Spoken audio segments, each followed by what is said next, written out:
l'actualité de ce mardi 28 décembre, marqué par ce nouveau bilan du raz-de-marée. Au total, plus de 220 000 personnes ont perdu la vie.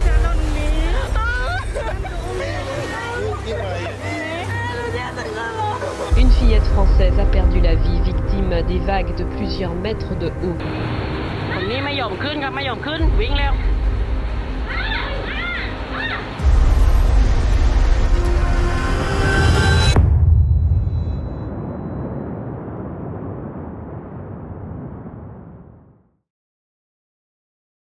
Avant de commencer ce documentaire, je dois te parler de quelque chose. Le 26 décembre 2004, à des milliers de kilomètres d'ici, une vague d'une violence inouïe s'est abattue sur les côtes de l'océan Indien. En quelques heures, près de 230 000 personnes ont perdu la vie. Et parmi elles, il y avait des membres de ma famille. Des cousins de mon père, je les avais jamais vraiment connus, mais ils faisaient partie de ma famille, tu sais, ces visages sur des vieilles photos, ces noms qu'on entend prononcer à table. Et puis un matin de décembre, ils n'étaient plus là. La mer les a pris, comme elle a pris des dizaines de milliers de gens dont on ne saura jamais le nom. Et quand j'étais plus jeune, je réalisais pas vraiment ce que ça voulait dire. Et aujourd'hui, en faisant ce documentaire, je comprends mieux. Et je comprends surtout que derrière chaque chiffre, il y a un visage, une voix, une histoire. Alors ce documentaire, je le fais pour eux, pour ces cousins disparus que je n'ai pas eu le temps de connaître, mais je le fais aussi pour rendre hommage à un homme dont l'histoire m'a profondément marqué. Un homme dont le nom est gravé sur une stèle de marbre noir au bord de la plage d'Unevatuna au Sri Lanka. Il s'appelait Nyana Das. C'était un plongeur, un amoureux du corail, un travailleur social. Et le 26 décembre 2004, alors qu'il aurait pu fuir, il a choisi de rester pour sauver les autres. Et il y a laissé sa vie. Aujourd'hui, je t'emmène revivre l'une des plus grandes catastrophes naturelles de l'histoire. Et tu vas découvrir comment un séisme à l'autre bout de l'océan Indien a pu engloutir un pays entier en quelques minutes. Mais tu vas aussi rencontrer des héros anonymes comme Nyana Das qui ont prouvé qu'au cœur du pire, l'humanité reste capable du plus beau. Bienvenue dans la tragédie du tsunami.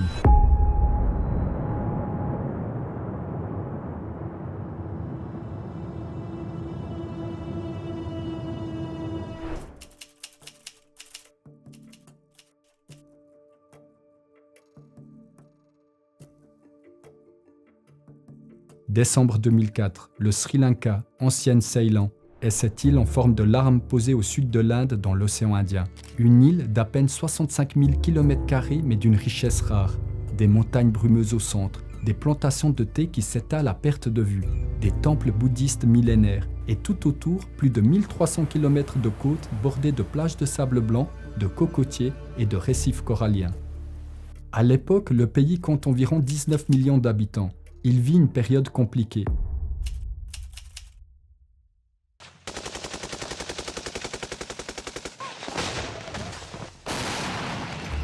Depuis 1983, une guerre civile oppose le gouvernement au Tigre tamoul de l'Ilam, le LTTE, qui réclame un État indépendant dans le nord et l'est de l'île.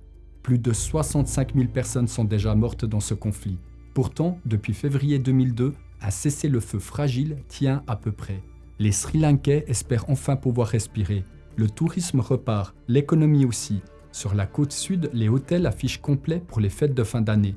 C'est une saison touristique qui s'annonce excellente. Il faut bien le comprendre, le Sri Lanka, c'est pas n'importe quelle destination. Sa côte sud, c'est l'une des plus belles du monde. Tu as Galle, l'ancien comptoir colonial portugais puis hollandais avec son fort classé à l'UNESCO. Tu as Ikaduwa, paradis des surfeurs, et puis juste à côté, à 5 km au sud-ouest de Galle, tu as Unewatuna. Et moi-même, je suis originaire du Sri Lanka, et entre mes 3 et 6 ans, j'ai vécu justement à Galle. Et chaque matin, mon père m'amenait à l'école en moto sur les routes côtières du sud, et les week-ends, parfois, on allait avec toute ma famille à la plage d'Unewatuna. Oui, exactement cette plage dont je vais te parler tout au long de ce documentaire. Du coup, j'ai joué dans ce sable, je me suis baigné dans cette eau, tout ça fait partie de mes souvenirs d'enfance. Et puis, il y a autre chose, quelque chose que j'ai mis longtemps à mesurer. À Unewatuna, mon père connaissait un homme. C'était un ami, un plongeur qui dirigeait l'école de plongée du village avec ses fils. Cet homme, quand j'allais à la plage à 3 ans, c'est lui qui me surveillait dans l'eau, qui s'assurait que je m'éloigne pas trop. Et cet homme, c'était Nyane Dasse. Tout le monde l'appelait Nyane, c'est lui qui veillait sur moi enfant et le 26 décembre 2004, il est mort en sauvant des inconnus de la noyade. Alors quand je te parle du tsunami de 2004, je te parle pas seulement d'un drame d'un pays, je parle d'un lieu que j'ai aimé enfant, d'un endroit où j'ai grandi, d'un endroit où quelques années plus tard, la mer a frappé avec une violence inimaginable.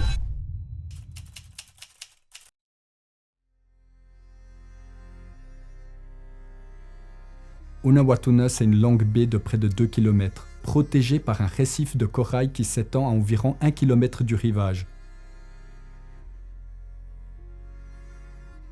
À l'époque, c'est l'une des plages les plus prisées de l'île. Le sable y est doré, la mer turquoise et l'eau si calme qu'on peut y nager sans danger toute l'année.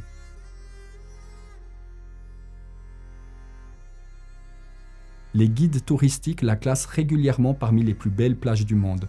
Pour les voyageurs occidentaux, c'est un petit paradis discret. Pour les habitants, c'est tout simplement chez eux. Une communauté de pêcheurs, de petits commerçants, d'hôteliers et de moniteurs de plongée vit là, au rythme des marées, depuis des générations. Et c'est dans cette communauté que Nyane a grandi. Né dans un petit village reculé dans les montagnes de Rumasala, cette colline magnifique qui borde Unawatuna.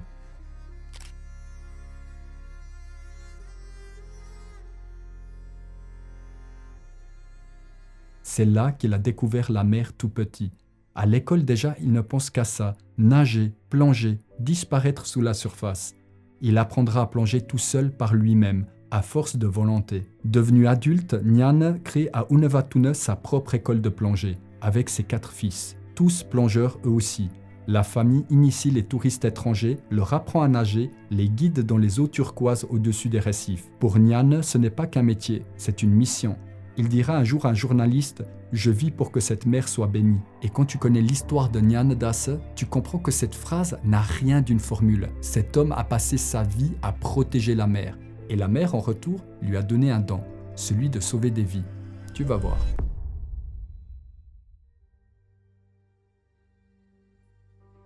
Nyane est un sauveteur né. Il connaît la mer mieux que personne autour d'Unawatuna. Ses courants, ses pièges, ses humeurs. Et il sait nager avec une endurance hors du commun. Au fil des années, il sauve des dizaines de personnes de la noyade, des touristes imprudents, des pêcheurs en difficulté, des enfants emportés par les vagues. Un jour, il sauve un petit garçon qu'on croyait mort. L'enfant ne respirait plus. Nyane lui fait du bouche à bouche, lutte pendant de longues minutes, l'eau salée dans la bouche, le goût du sel, le goût de la mort. Et puis, miracle, l'enfant reprend conscience. Il vivra et depuis ce jour-là, il appelle Nyane Dasse son deuxième père. Quand un journaliste lui demande s'il n'a pas peur de la mer après tous ces drames, Nyane sourit et répond « J'ai foi en la mer, je peux aller partout. La mer, c'est comme ma deuxième maison. J'y ai passé une grande partie de ma vie. » Son engagement va bien au-delà du sauvetage. Nyane se bat pour la protection de l'environnement d'Unawatuna. Il met en place un programme spécial pour nettoyer les zones polluées autour de la baie, ramasser les déchets que personne ne ramasse, protéger les coraux. En 1989, son combat est reconnu à l'échelle internationale. Il reçoit le Green Award, une distinction décernée par l'Agence de l'environnement, pour son action en faveur de la protection des récifs. Donc Nyane, c'est pas juste un type sympa du village, c'est un sauveteur reconnu, un militant écologiste honoré internationalement et un père de famille qui a transmis son amour de la mer à ses fils. Garde-le bien en tête parce que ce qui va se passer le 26 décembre 2004 prend une dimension toute particulière quand on sait tout ça.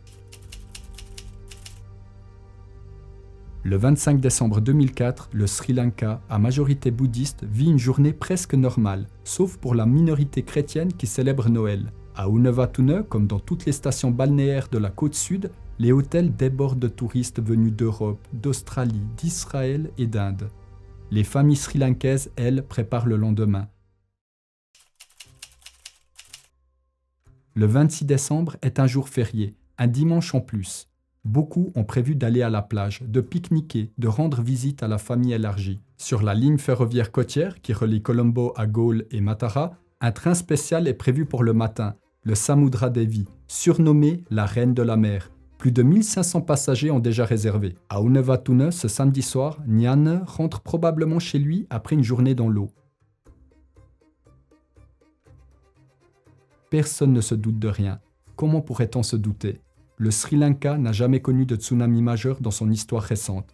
Le mot lui-même, d'origine japonaise, est inconnu de la plupart des habitants de l'île. Il n'existe aucun système d'alerte, aucune procédure, aucun plan d'évacuation. Le pays est tout simplement totalement vierge face à ce type de menace. Ce dimanche 26 décembre s'annonce comme un dimanche parfait. Soleil radieux, mer calme, pleine lune la nuit précédente. Les familles se préparent, les touristes étalent leurs serviettes sur le sable, les pêcheurs rentrent leur première prise. Personne ne sait que dans le tréfonds de l'océan Indien, à plus de 1600 km de là, la croûte terrestre vient d'entrer en convulsion et qu'une vague est déjà en route.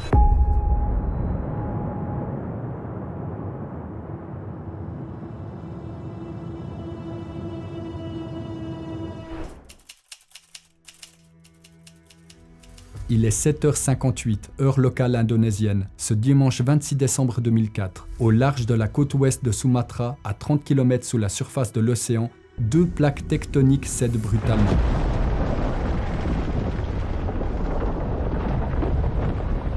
Pendant 8 longues minutes, la faille s'ouvre sur une longueur de plus de 1200 km, du nord de Sumatra jusqu'aux îles Andaman. C'est le troisième plus puissant séisme jamais enregistré dans l'histoire.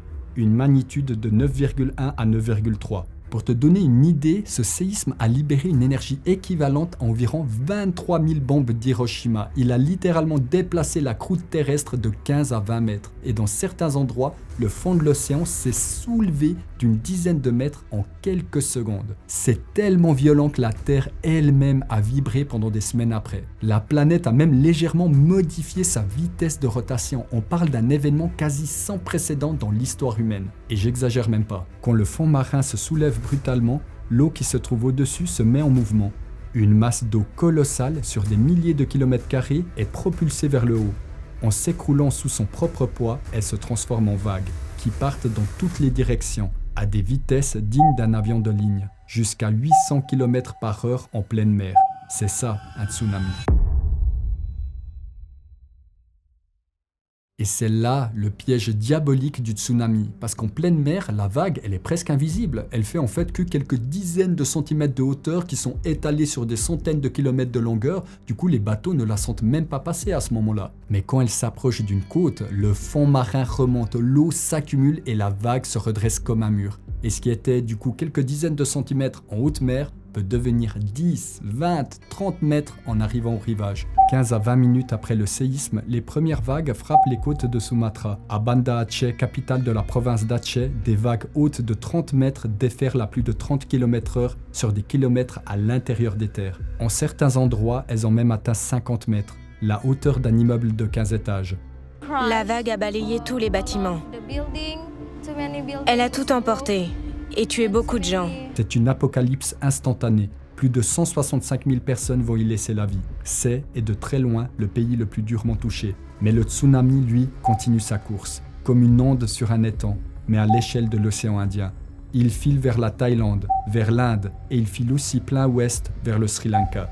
Et par un terrible hasard, l'orientation de la faille pointe directement vers le Sri Lanka et vers la corne de l'Afrique. C'est pour cette raison que cette petite île, pourtant à 1600 km de l'épicentre, va recevoir l'un des coups les plus violents. Et c'est là un détail que beaucoup ignorent, le séisme ne s'est pas produit en un instant. La faille s'est rompue progressivement sur plus de 1200 km pendant près de 8 minutes. Et son orientation, étirée du nord au sud, a dirigé les vagues les plus puissantes perpendiculairement plein ouest, droit vers le Sri Lanka.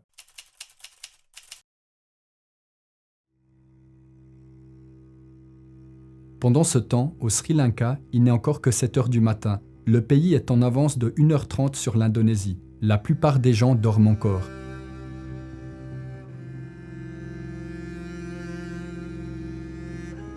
Sur la côte est, à Trincomalee, à Batticaloa, à Ampara, les pêcheurs sont sortis tôt. Sur la côte sud, à Galle, Ikkaduwa, Unawatuna, Matara et Hambantota, les hôtels commencent doucement à servir les petits déjeuners.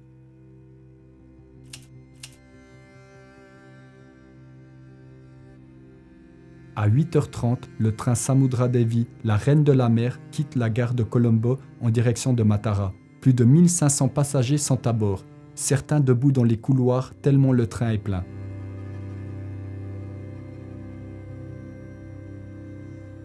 Aucun système d'alerte n'existe dans l'océan Indien. C'est l'un des problèmes majeurs. Les systèmes d'alerte tsunami existent depuis longtemps dans l'océan Pacifique. à cause de la Ring of Fire, la ceinture de feu où se concentrent la plupart des séismes mondiaux. Mais l'océan Indien, jugé moins exposé, n'en a aucun.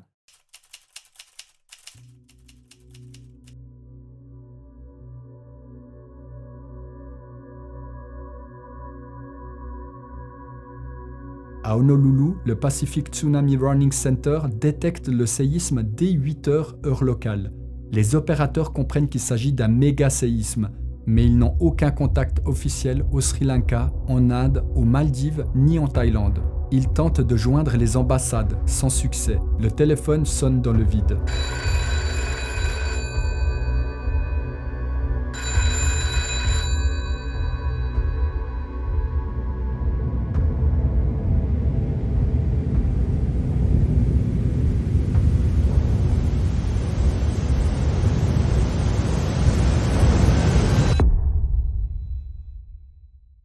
Le drame se joue dans ces minutes-là. Entre le séisme à 7h58 et l'arrivée de la première vague au Sri Lanka, il s'écoule presque 2 heures. 2 heures pendant lesquelles, théoriquement, on aurait pu prévenir des centaines de milliers de personnes pour que tout le monde puisse au moins courir vers les hauteurs. Mais à ce moment-là, il n'existe aucune chaîne d'information capable de transmettre l'alerte. Du coup, il n'y a pas de SMS de masse, il n'y a pas de sirène et il n'y a pas de protocole. Le pays est aveugle et sourd face à ce qui arrive sur lui. Il est environ 9 heures. À Unavatuna, le soleil chauffe déjà fort. Les premiers touristes prennent leur petit déjeuner sur les terrasses. Les enfants jouent au bord de l'eau. Les pêcheurs locaux discutent à l'ombre des barques colorées. Quelque part, Nyanadasa s'apprête sans doute à commencer sa journée. Peut-être prépare-t-il son matériel de plongée. Peut-être discute-t-il avec des touristes intéressés par une sortie en mer. Personne ne sait qu'à quelques kilomètres au large, la mer est en train de faire quelque chose d'étrange. Les premiers signes apparaissent vers 9h15. À Ikaduwa, à Unavatuna, à Gaule, l'océan se met à se retirer. Ce n'est pas le retrait lent d'une marée descendante, mais un retrait brutal, à toute vitesse, sur des centaines de mètres. Le récif corallien d'Unavatuna, normalement immergé, apparaît à l'air libre. Des poissons frétillent sur le sable mouillé. Des coquillages, des étoiles de mer, des morceaux d'épaves anciennes émergent du fond. Pour la plupart des gens, c'est un spectacle stupéfiant. Beaucoup s'avancent vers l'océan pour observer ce phénomène inédit. Certains touristes prennent des photos. Et là, si tu ne le savais pas déjà, il faut absolument que tu comprennes un truc essentiel. Ce retrait de la mer, c'est en réalité le signe ultime qu'un tsunami arrive. C'est l'aspiration causée par le creux entre deux crêtes de la vague, ce qu'on appelle le drawback en océanographie. Donc si tu vois la mer reculer brutalement comme ça, tu dois courir. Courir vers les hauteurs et courir le plus vite possible. Mais à l'époque, personne au Sri Lanka ne sait ça. Personne. Alors les gens, ils font quoi? Ils font l'inverse. Ils s'approchent, ils s'extasient. Il y a même certains pêcheurs qui voient là une chance unique de ramasser des coquillages ou des poissons coincés sur le sable.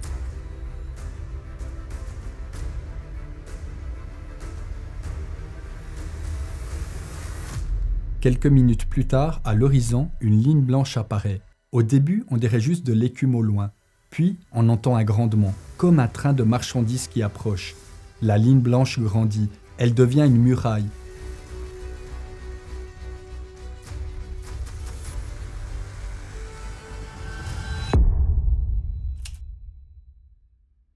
À 9h25, la première grande vague heurte la côte sud-ouest du Sri Lanka.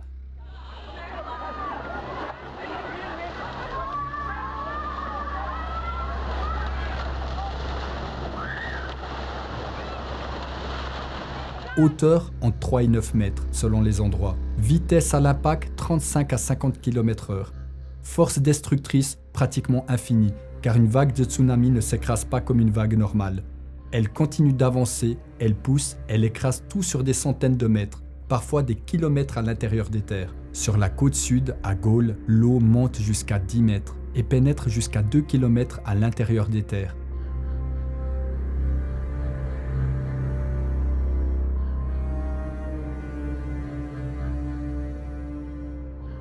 À Hambantota, plus à l'est, les vagues atteignent 11 mètres. Sur la côte est, à Trincomalee, à Batikaloa, c'est encore pire. À Unavatuna, la baie en croissant offre une protection relative grâce au récif corallien, mais l'eau monte tout de même à plusieurs mètres.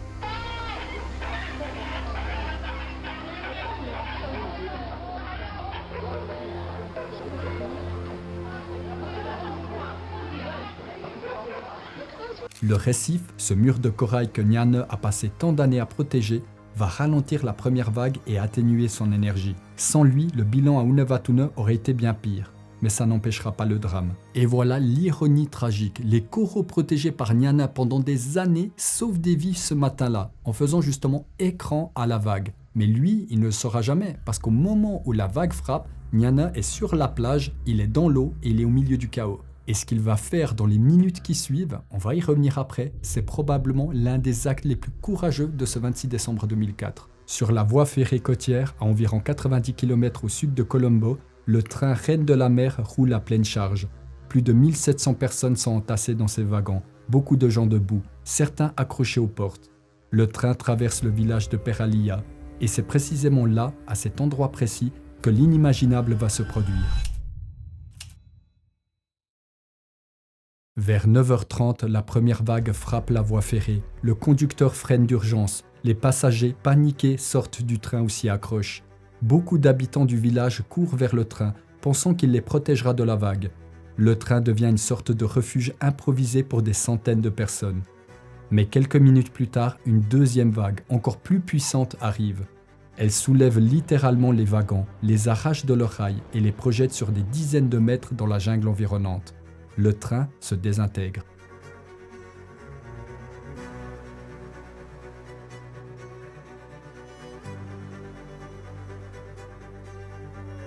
On estime aujourd'hui que plus de 1700 personnes sont mortes dans cet accident ferroviaire seul. C'est, et c'est encore le cas aujourd'hui, la pire catastrophe ferroviaire de toute l'histoire. Et ça s'est passé en moins de 5 minutes. Un train entier avec des familles, des enfants, des touristes balayés en quelques secondes. Et le silence qui suit.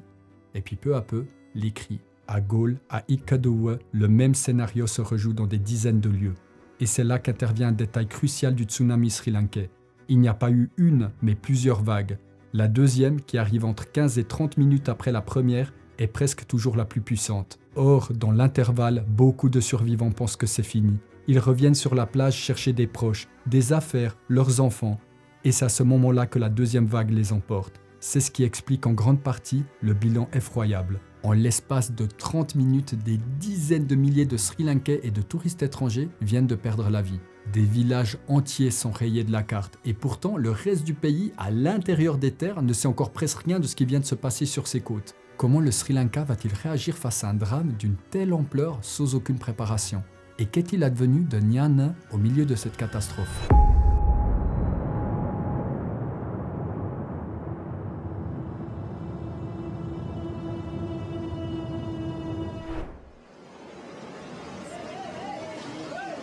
Dans les heures qui suivent la première vague, le Sri Lanka entre dans un état de stupeur collective. Sur l'ensemble du littoral, de Jaffna au nord-est de Hambantota au sud-est, sur près de 1000 km de côte, c'est le chaos. Les routes principales sont coupées, parfois englouties. Les lignes téléphoniques sont rompues. L'électricité a sauté partout. Les hôpitaux côtiers sont eux-mêmes inondés ou détruits.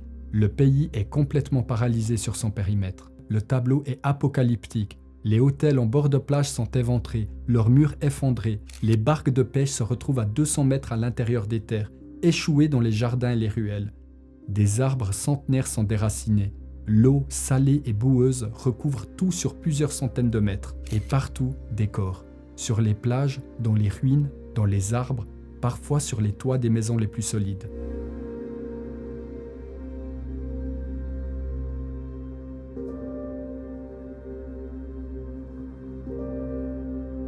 Et c'est cette image-là qui va frapper le monde entier dans les jours qui suivent. Les premières chaînes d'information internationales arrivent sur place dès le lendemain, et ce qu'elles montrent en fait, c'est une mer qui est paisible, redevenue calme et turquoise, qui borde maintenant des kilomètres de paysages détruits. Donc la mer qui a tué tant de gens, elle paraît à nouveau innocente, comme si rien ne s'était passé. Mais sur le sable, les survivants, eux, assistent choqués à un paysage qu'ils ne reconnaissent plus. Au milieu de cette désolation, des actes de courage se multiplient. Des moines bouddhistes ouvrent leurs temples pour accueillir les rescapés.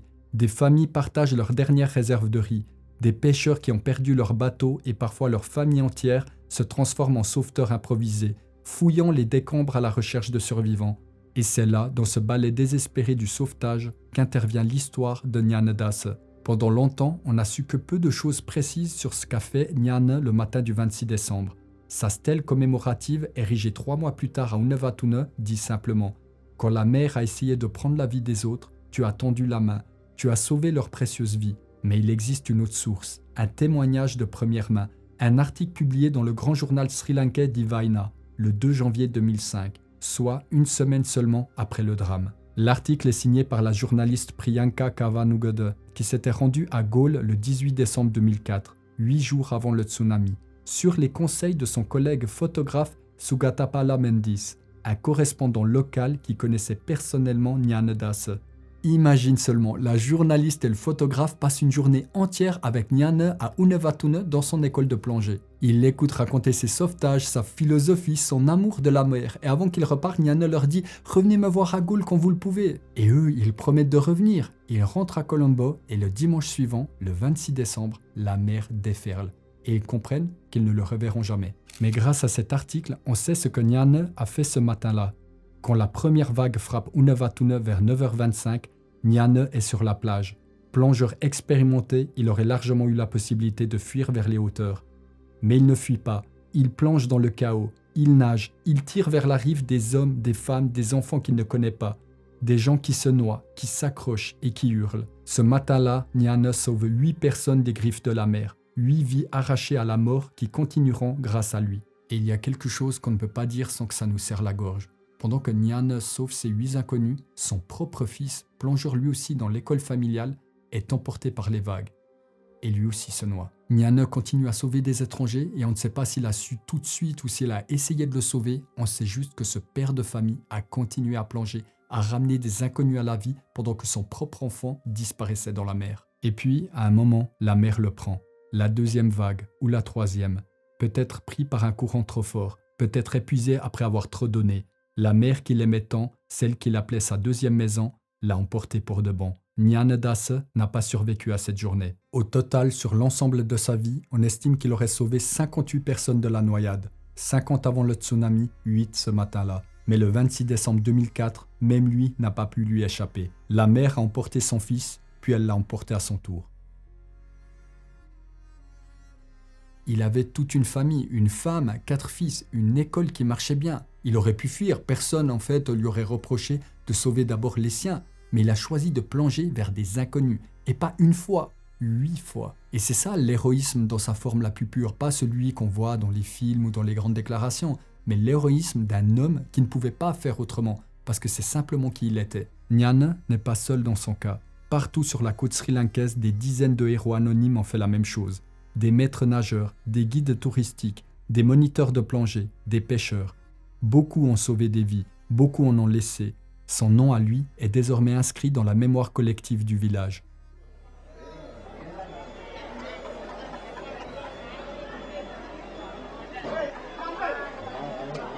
Dans les heures qui suivent, alors que l'eau commence à se retirer, le pays prend la pleine mesure du désastre.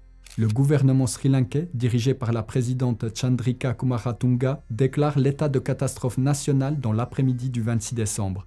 Les militaires sont mobilisés. Les hôpitaux de l'intérieur, à Colombo, à Kandy, à Anuradhapura, ouvrent leurs portes en urgence aux blessés évacués. Mais les évacuations sont compliquées.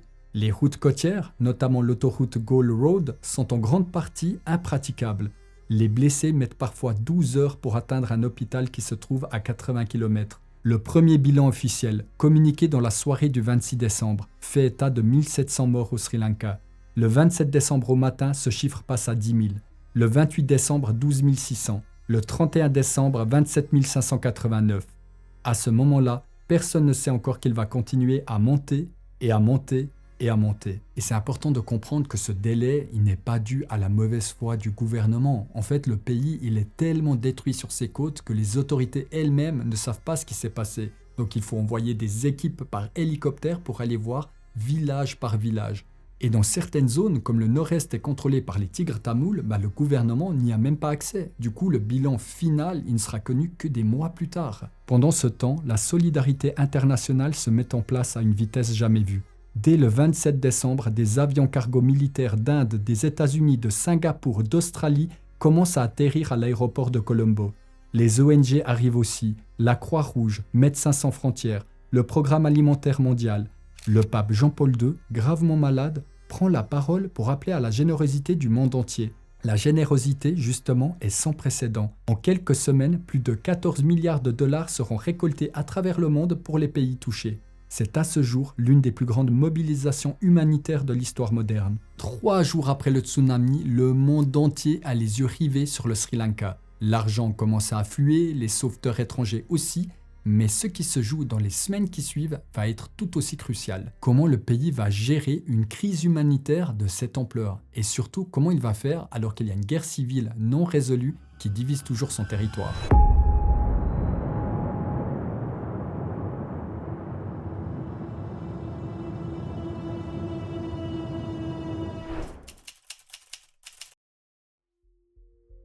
Le 27 décembre 2004, le gouvernement sri-lankais crée en urgence le Centre des opérations nationales, placé directement sous l'autorité du Premier ministre Mahinda Rajapaksa. Ce centre devient le QG de la réponse à la catastrophe. Sa mission, coordonner l'aide d'urgence, organiser les évacuations, gérer la distribution des biens humanitaires.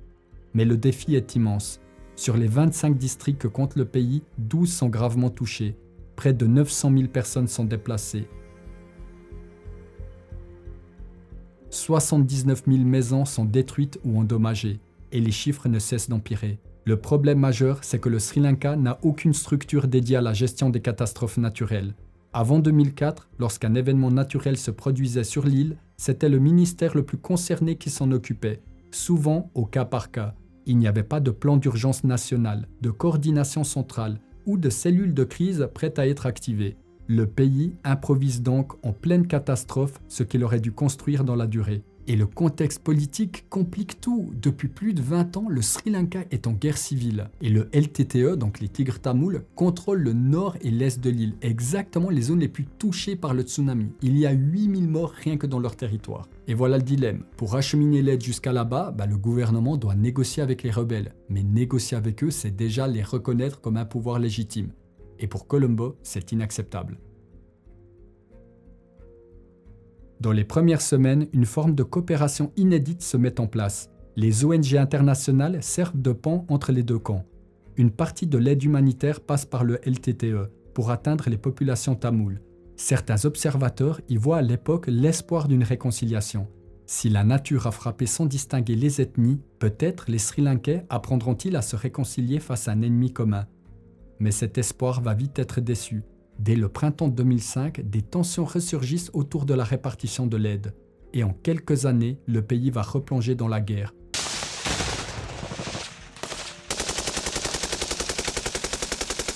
Jusqu'à la défaite militaire du LTTE en 2009 dans un bain de sang. Donc par une cruelle ironie, le tsunami n'a pas réconcilié le Sri Lanka avec lui-même. Il l'a juste figé un instant comme une parenthèse de douleur partagée avant que la guerre ne reprenne. Et c'est là l'une des grandes leçons amères de cette catastrophe. Les drames naturels ne suffisent malheureusement pas à effacer les conflits politiques. Sur le plan humanitaire, l'aide internationale, malgré sa générosité, pose aussi des problèmes inattendus. Les ONG arrivent par centaines. Certaines, peu coordonnées, font doublon. D'autres lancent des projets sans concertation avec les populations locales.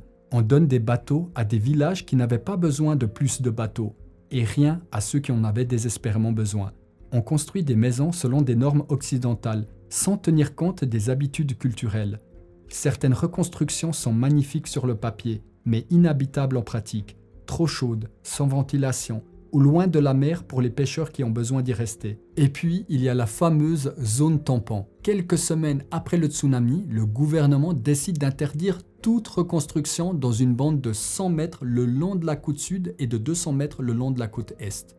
Alors l'idée sur le papier, c'était de protéger les populations en cas de nouveau tsunami, mais en pratique, c'est juste un désastre. Des familles entières de pêcheurs qui vivaient depuis des générations sur la plage se retrouvent maintenant chassés de leurs terres. Et dans le même temps, il y a certains promoteurs hôteliers qui obtiennent des dérogations pour reconstruire au même endroit. Donc, autrement dit, la règle ne s'applique pas vraiment de la même façon à tout le monde. Et du coup, la colère monte. Cette politique sera progressivement assouplie dans les mois suivants, devant la mobilisation des associations de victimes et de la société civile. Mais elle laisse une cicatrice. Pour beaucoup, le sentiment d'avoir été traité comme des chiffres et non comme des humains perdurera. Dans le sud, à Unavatuna, à Gaule, à Ikadowe, la reconstruction commence aussi, et plutôt vite. Le tourisme est l'une des principales sources de revenus de la région. Les hôteliers, les restaurateurs, les commerçants reconstruisent dès qu'ils le peuvent, souvent avec leurs propres moyens, parfois aidés par des ONG ou par des dons privés venus de l'étranger. Des chaînes de solidarité se créent entre anciens touristes et villageois. Des gens reviennent sur place, sacs à dos remplis de matériel, pour aider à remettre les écoles debout, à reconstruire les dispensaires. C'est, à petite échelle, une forme d'humanité magnifique au milieu du drame. Et c'est pendant cette reconstruction à Unawatuna que les habitants se disent « il faut faire quelque chose pour Nyana », lui rendre hommage à cet homme qui a donné sa vie pour les autres. Et c'est l'hôtel Flower Garden à Unawatuna qui prend en charge la stèle. On choisit un endroit face à la mer, là où Nyana avait vécu et aimé justement la mer. Une stèle simple, en marbre noir, on y grave son portrait dans un médaillon ovale. 3 mois jour pour jour après sa mort, le 26 mars 2005, la stèle est inaugurée. Elle porte ces mots, en sinhala et en anglais. En mémoire du travailleur social humanitaire et environnemental Nyana Dasa. Tes amours étaient Unawatuna et la mer. Cette dernière était ta maison. Tu aimais sa profondeur et son étendue. Tu aimais les ornements coralliens. Tu les protégeais avec amour et respect. Avec un soin tendre et plein d'amour, tu l'embrassais chaque jour. Ta connaissance de cet environnement est indicible. Quand elle a essayé de prendre la vie des autres, tu as tendu la main. Tu as sauvé leur précieuse vie. Tu as été honoré du Green Award pour ton service. Mais le tsunami a pris ta vie, de la nature que tu aimais, laissant ton service et ta vision pour ceux qui doivent venir. Apprécions-le et respectons-le pour toujours.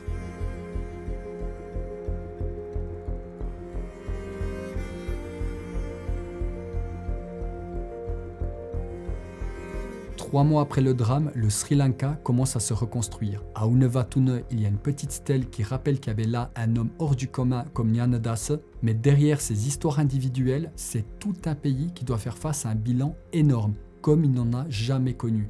Alors concrètement, ça donne quoi? Quel a été le coût réel, humain, social et environnemental de ce 26 décembre 2004?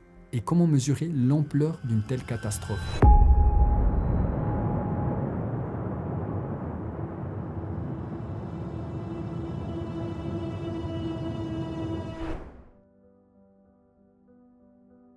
Quelques semaines après le tsunami, alors que les corps continuent d'être identifiés et que des familles entières restent sans nouvelles dès lors, le bilan se stabilise progressivement. Au Sri Lanka, le chiffre officiel finit par s'établir à 35 322 morts.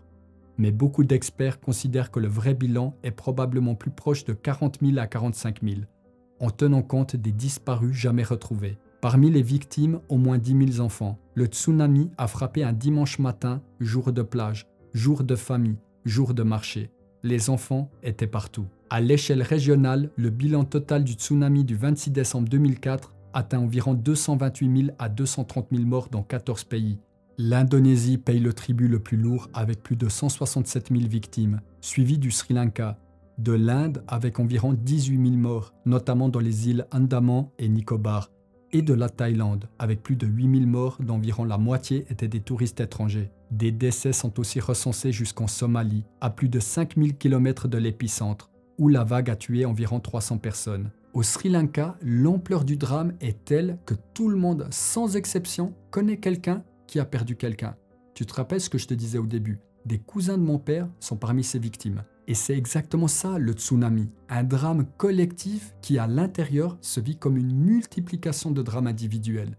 Des familles entières effacées, des fratries où il ne reste qu'un seul survivant, des enfants qui se retrouvent orphelins en quelques secondes.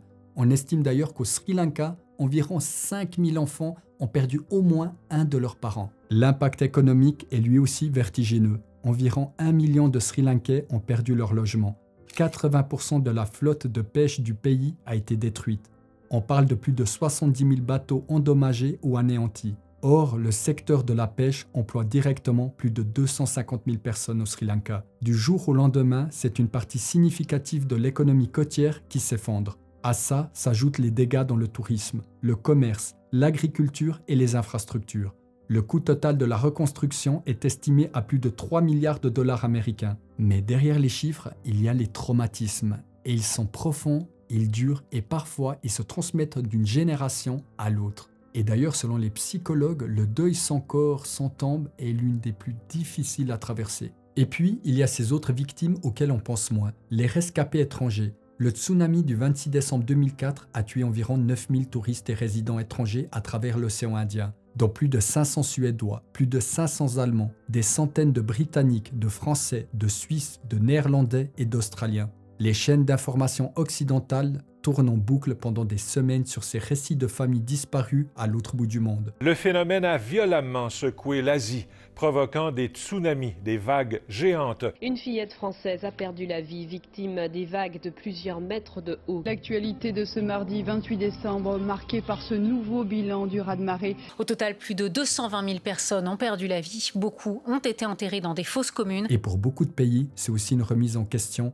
sur l'aide consulaire d'urgence en cas de catastrophe à l'étranger. Sur le plan environnemental, les dégâts sont également considérables. Les vagues ont charrié des millions de tonnes d'eau salée, de boue et de débris à l'intérieur des terres. Résultat, sur des dizaines de milliers d'hectares, les sols sont contaminés au sel, les rizières ne produisent plus. Les puits d'eau douce qui alimentaient des centaines de villages sont rendus impropres à la consommation, parfois pour des années. Sur la côte est, dans le district d'Ampara, certains agriculteurs vont devoir attendre 3 à 5 ans avant que la pluie ne nettoie suffisamment les sols pour pouvoir cultiver à nouveau. Les écosystèmes côtiers ont également souffert. Les mangroves, ces forêts amphibies qui poussent au bord de la mer, ont été en partie détruites. C'est paradoxalement l'un des grands enseignements du tsunami. Là où les mangroves étaient intactes, les dégâts ont été significativement moindres. Une étude publiée par l'Union internationale pour la conservation de la nature en 2005 a montré une chose frappante. Les villages indiens et sri-lankais protégés par des mangroves denses avaient subi beaucoup moins de pertes humaines que dans les villages voisins où les mangroves avaient été rasées pour faire de la place à des fermes crevettières ou à des hôtels. Et ça, mes amis, c'est une grosse leçon écologique. Les mangroves, les récifs de corail, les dunes de sable, les forêts qui bordent la mer, tous ces écosystèmes, on les a longtemps vus comme des obstacles au tourisme. Alors qu'en fait, c'est tout l'inverse. C'est en fait des boucliers naturels qui sont super efficaces contre les tsunamis et les tempêtes. Quand on les détruit pour construire en bord de mer, on se met directement en danger. Et le tsunami du 26 décembre 2004 l'a prouvé d'une manière terrible. Les récifs coralliens, eux aussi, ont été partiellement endommagés.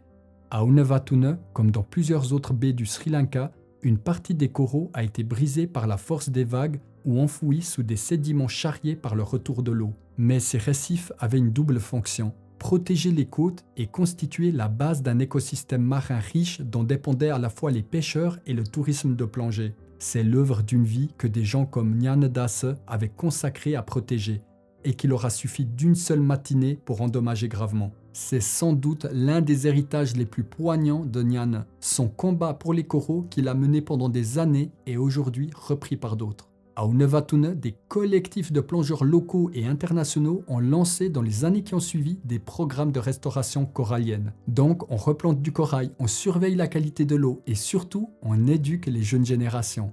Et tout ça en mémoire en partie de ces hommes comme Nyana qui avaient compris bien avant les autres l'importance vitale de ces écosystèmes. L'impact psychologique sur la nation tout entière est lui aussi gigantesque. Au-delà des survivants directs, c'est une société entière qui se réorganise mentalement face à l'idée que la mer, jusque-là perçue comme une amie, peut devenir une ennemie en quelques minutes. Le rapport au littoral change profondément. Pendant des années, certaines plages restent désertées.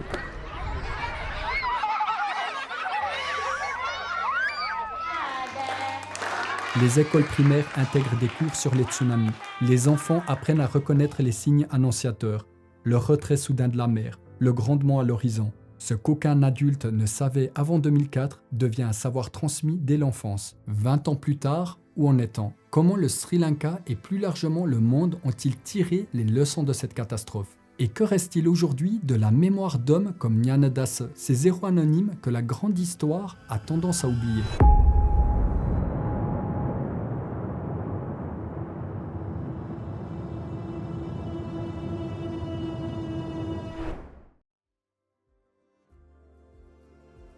Plus de 20 ans après le tsunami, le Sri Lanka, comme l'ensemble des pays riverains de l'océan Indien, n'est plus le même. La leçon a été terrible, mais elle a été partiellement apprise. Dès 2005, sous l'égide de l'UNESCO et de la Commission océanographique intergouvernementale, un grand chantier est lancé. Créer un système d'alerte tsunami pour l'océan Indien, sur le modèle de celui qui existait déjà dans le Pacifique. Plus question de revivre la situation de décembre 2004, où des centaines de milliers de vies auraient pu être sauvées si seulement quelqu'un avait pu donner l'alerte à temps. Le système, baptisé IOTWMS pour Indian Ocean Tsunami Warning and Mitigation System, est inauguré officiellement en juin 2006, à peine 18 mois après la catastrophe. Il repose sur un réseau de bouées sismographiques, de marégraphes et de centres d'analyse répartis dans toute la région. Les pays membres incluent l'Inde, l'Indonésie, le Sri Lanka, la Thaïlande, l'Australie et bien d'autres. En cas de séisme sous-marin, l'alerte peut désormais être transmise en quelques minutes à toutes les autorités concernées. Et au Sri Lanka, concrètement, qu'est-ce qui a changé ?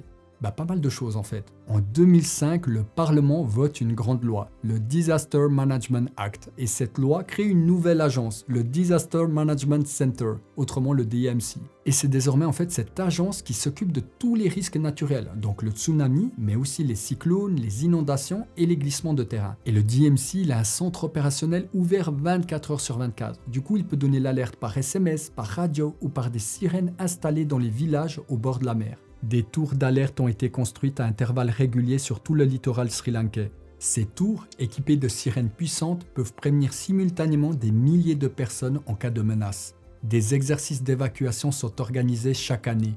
Les enfants des écoles côtières apprennent les gestes qui sauvent. Courir vers les hauteurs, ne jamais retourner sur la plage entre deux vagues, regarder la mer et fuir si elle se retire anormalement. Tout ce que les habitants ne savaient pas en 2004 fait désormais partie du savoir commun. Alors le système a déjà été testé plusieurs fois. En 2007, en 2012 et en 2016, il y avait des alertes tsunami qui ont été déclenchées au Sri Lanka après des séismes en Indonésie. À chaque fois, les évacuations se sont faites dans le calme en quelques dizaines de minutes. Et à chaque fois aussi, et heureusement d'ailleurs, le tsunami qu'on craignait n'est jamais arrivé. Mais à chaque fois, le système a fonctionné. Et c'est ça qui compte. Et on espère vraiment que le Sri Lanka et tout l'océan Indien ne seront plus jamais pris au dépourvu comme ils l'ont été ce 26 décembre 2004. Sur le terrain à Unavatuna, à Galle, à Ikadoua, la vie a repris. Le tourisme aussi. Aujourd'hui, ces plages sont à nouveau parmi les plus prisées du Sri Lanka. Les hôtels ont été reconstruits, souvent plus solidement qu'avant. Les restaurants servent à nouveau du poisson grillé sous les cocotiers. Les moniteurs de plongée emmènent les touristes voir les récifs. Ceux qui ont survécu et ceux qui sont en cours de restauration. À première vue, on pourrait croire que rien ne s'est passé. Mais les habitants, eux, n'oublient pas. Ils ne peuvent pas oublier. Plusieurs mémoriaux jalonnent aujourd'hui la côte sri-lankaise. À Peralia, là où le train Reine de la Mer a déraillé, une statue géante de Bouddha de 30 mètres, offerte par le Japon, veille sur la mémoire des victimes du tsunami.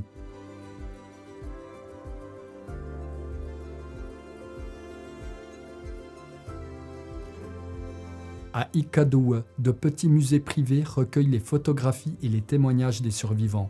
Dans le parc national de Yala, un monument silencieux rappelle les 47 visiteurs, touristes étrangers et familles sri-lankaises, emportés par les vagues d'une simple halte au bord de la mer. Et puis à Unavatuna, plus discret, plus modeste, il y a la stèle de Nyanadase. Cette stèle ne raconte qu'une seule histoire, celle de Nyanadase, une parmi les 35 000 vies emportées au Sri Lanka. Mais c'est justement pour ça qu'elle est précieuse, parce qu'elle nous rappelle que derrière chaque chiffre se cache un visage, une voix, une famille, une histoire, et parfois un héros. Aujourd'hui, l'histoire de Nyanadase fait partie du patrimoine moral d'Unavatuna. Les jeunes plongeurs du village, ceux qui prennent le relais des anciens dans les écoles de plongée, connaissent son nom. Les responsables des programmes de restauration corallienne poursuivent son combat. À l'école du village, certains instituteurs racontent son histoire aux enfants. Pas pour les effrayer, mais pour leur dire qu'un homme ordinaire, dans un moment extraordinaire, peut décider de faire quelque chose de grand, et que ce quelque chose mérite d'être raconté. Plus largement, le tsunami de 2004 a profondément modifié notre rapport mondial aux catastrophes naturelles. Il a montré pour la première fois à cette échelle ce que peut produire une coordination internationale de l'aide humanitaire. Il a accéléré le développement de la sismologie et de l'océanographie. Il a poussé à de meilleures pratiques de construction dans les zones côtières. Et il a aussi mis en évidence à quel point l'humanité reste fragile face aux forces géologiques de la planète sur laquelle elle vit. Et il faut aussi le dire honnêtement, tout n'est pas réglé. Alors oui, bien sûr, le système d'alerte de l'océan Indien, il fonctionne, mais sa fiabilité, en fait, dépend de l'entretien constant des bouées, de la communication entre les pays et de la formation continue des populations. Sauf qu'à mesure que le tsunami de 2004 s'éloigne dans le temps, le risque en fait c'est de relâcher simplement la vigilance, de couper les budgets ou de ne plus faire les exercices d'évacuation. Alors on n'y pense pas comme ça, mais la mémoire c'est l'un des meilleurs outils pour éviter qu'une catastrophe se reproduise. Et c'est aussi à ça que servent les documentaires comme celui-ci, à son échelle bien sûr. L'autre grand chantier c'est celui du climat. Avec le réchauffement climatique, les côtes du Sri Lanka et de toute la région sont exposées à des menaces nouvelles. La montée du niveau de la mer, l'intensification des cyclones et les côtes qui reculent à vue d'œil. Le tsunami de 2004 n'a pas été causé par le changement climatique, c'était un événement géologique. Mais les leçons en termes de protection des littoraux, de gestion des écosystèmes côtiers, de planification urbaine sont en grande partie transposables. Protéger les mangroves, restaurer les coraux, ce sont des combats d'avenir. Des combats que Nyana Das menait déjà avant 2004. Et voilà, on arrive au bout de ce documentaire et je voudrais te dire simplement ce qui me reste en tête après avoir passé des heures à lire, à chercher et à écrire sur ce 26 décembre 2004. Alors d'abord, il y a l'échelle du drame, 230 000 morts. C'est l'équivalent de la population entière d'une ville comme Rennes ou Lille. 230 000 personnes qui ont été balayées en quelques heures par une vague que personne n'avait vu venir.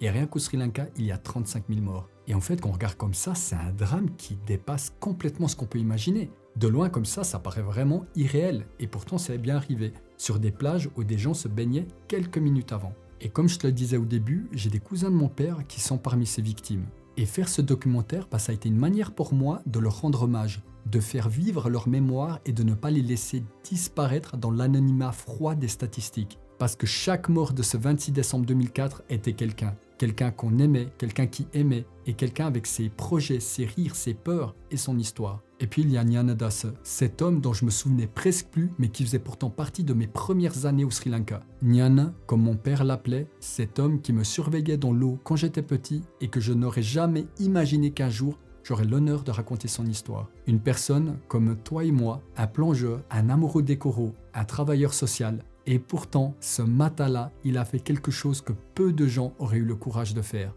Il a choisi de plonger vers les autres au lieu de fuir. Sa stèle se termine par cette phrase en anglais. « Let us appreciate and respect you forever ». Apprécions-le et respectons-le pour toujours. C'est exactement ce que j'ai essayé de faire à travers ce documentaire. Pas seulement pour Nyana Das, mais à travers lui pour tous les héros anonymes du tsunami. Pour ces pêcheurs qui ont sauvé des touristes. Pour ces moines qui ont accueilli des familles dans leur temple, pour ces enfants qui ont gardé leurs petits frères et sœurs accrochés à eux pendant des heures, et pour ces parents qui sont morts en serrant leur bébé. Tous, ils méritent qu'on se souvienne. La mer à Unavatuna est redevenue belle, calme, turquoise. Les touristes y bronzent à nouveau. Ils plongent à nouveau au milieu des coraux qui repoussent doucement. Beaucoup ne savent rien de ce qui s'est passé là, un matin de décembre 2004.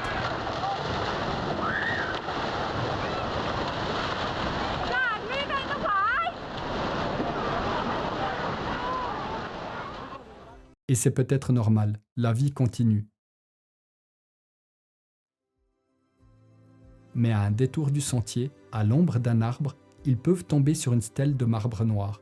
S'ils s'arrêtent, s'ils lisent, alors peut-être comprendront-ils qu'à cet endroit précis, un homme appelé Nyana Das a vécu, a aimé la mer et lui a tout donné. Et au fond, c'est tout ce qu'on peut espérer, que les noms ne se perdent pas, que les histoires se transmettent, que ceux qui sont partis, qu'ils soient cousins de quelqu'un, plongeurs courageux ou juste anonymes, restent vivants à travers nous, dans notre mémoire.